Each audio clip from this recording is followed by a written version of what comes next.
नमाज का दृश्य दिखाई दिया। नमाज जहाँ पढ़ी जा रही थी, ईदगाह का दृश्य था वहाँ पर, जिसमें बताया गया कि वहाँ पर कैसा स्थान था। एक साथ सारे सिर उठते, सजदे में एक साथ झुकते, इतना शालीन वातावरण था। उसके पश्चात है नमाज के पश्चात का दृश्य। नमाज से उठने के बाद सब लोग मेले की तैयारियां करने लगे, मेले की ओर जाने लगे, मेला देखने के लिए और ख़रीदारियाँ करने के लिए। तो मेले के लिए जाते हैं। उसके पश्चात आता है बाज़ार का दृश्य। बाज़ार के दृश्य में विभिन्न प्रकार की दुकानें हैं अलग अलग, जिसमें पहले खाने पीने की दुकानें, शरबत की दुकानें और उसके पश्चात अन्य विविध जो सामान हैं उनकी दुकानें हैं।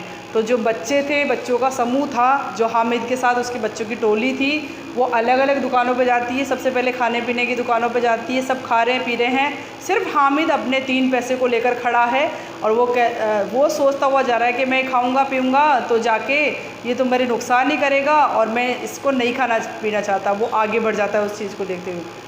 ख़रीदारी करते हुए बच्चों की बातें, सब बच्चे अपने अपने हिसाब से अपनी अपनी ख़रीदारी करते हैं। खाने पीने के आगे जब खिलौनों की दुकान आती है, कोई चिश्ती लेता है, कोई सिपाही लेता है, कोई क्या लेता है।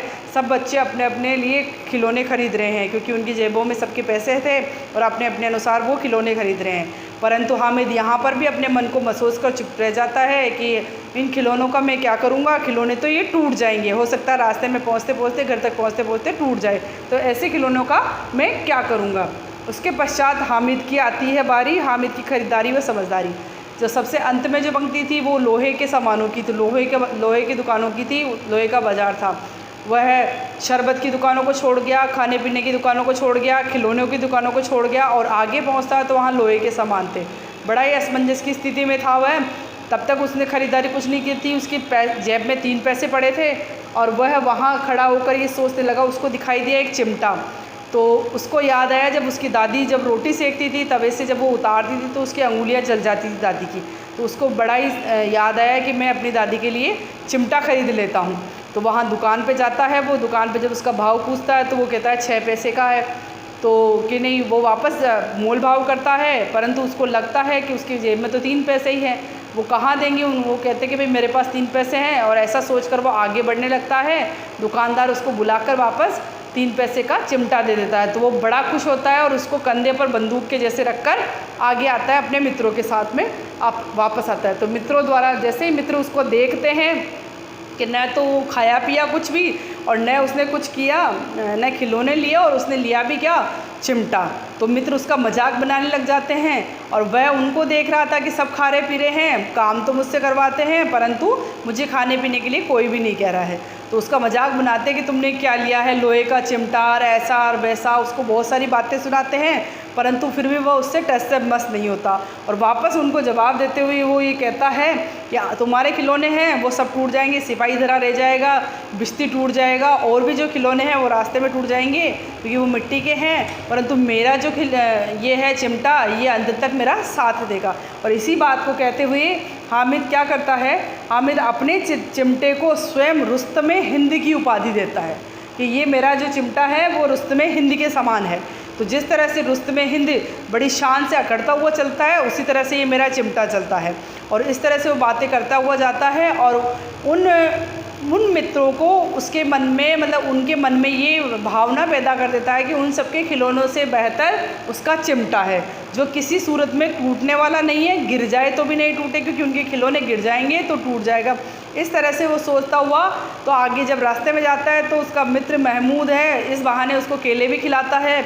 और इस तरह से मतलब बाल मनोविज्ञान पर आधारित बाल जो प्रतिक्रियाएं हैं, बाल हट हैं, बाल सुलभ जो क्रीड़ाएं हैं, उन सब का चित्रण बखूबी बहुत अच्छे से प्रेमचंद जी ने किया है।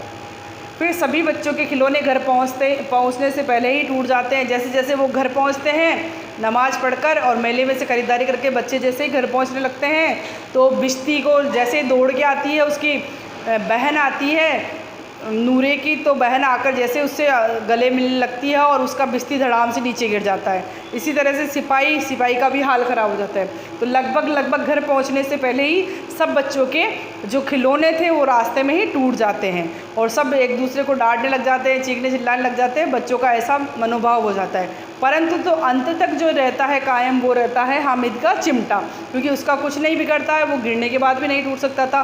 तो इस तरह से जब वो घर पहुंचने से पहले सारे बच्चों के तो खिलौने टूट गए और अंत में जब हामिद पहुंचा अपने घर पे, दादी के पास पहुंचा, तो दादी ने बड़ी खुश हुई, उसकी अगवानी करके उसको बुलाया और उसको पूछा कि बेटा क्या क्या ख़रीदारी की, क्योंकि 3 पैसे उसकी दादी ने उसको दिए थे और उसको लगा था भाई 3 पैसे से वो कुछ खा पी के आएगा, कुछ ख़रीदारी करके आएगा। तो उसने पीछे जो छुपा रखा था वो चिमटा जैसे ही उसकी दादी को दिखाता है तो दादी पहले तो डांटती है कि मेले में गया, इतनी दूर पैदल गया और क्या ख़रीद के लाया, ये चिमटा इसका क्या करूँगी, कुछ खाया पिया भी नहीं है, न खिलौने लिए अपने लिए, तो इस तरह से ये चिमटा क्यों ख़रीद के लाया।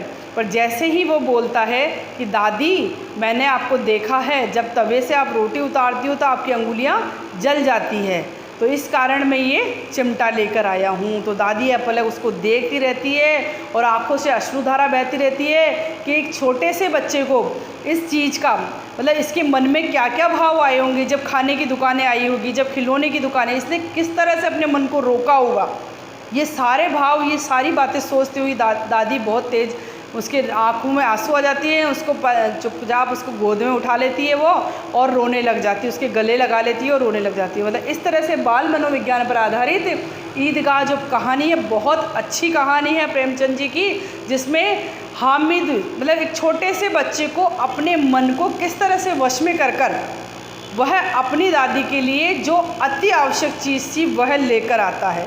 इस बात का उन्होंने चित्रण किया है जो बहुत ही अच्छा लगता है और भाषा बहुत अच्छी है इनकी, सहज सुलभ भाषा है और ग्रामीण शब्दों के भी इसमें उन्होंने समाहित किया है और जैसा वातावरण था उसके अनुकूल उन्होंने भाषा का प्रमुखता दी है। बच्चों के समय बालपन की भाषा रही है, बच्चे जब बात करते हैं तो बच्चों के समक्ष वैसी ही भाषा का उन्होंने प्रेमचंद जी ने प्रयोग किया है।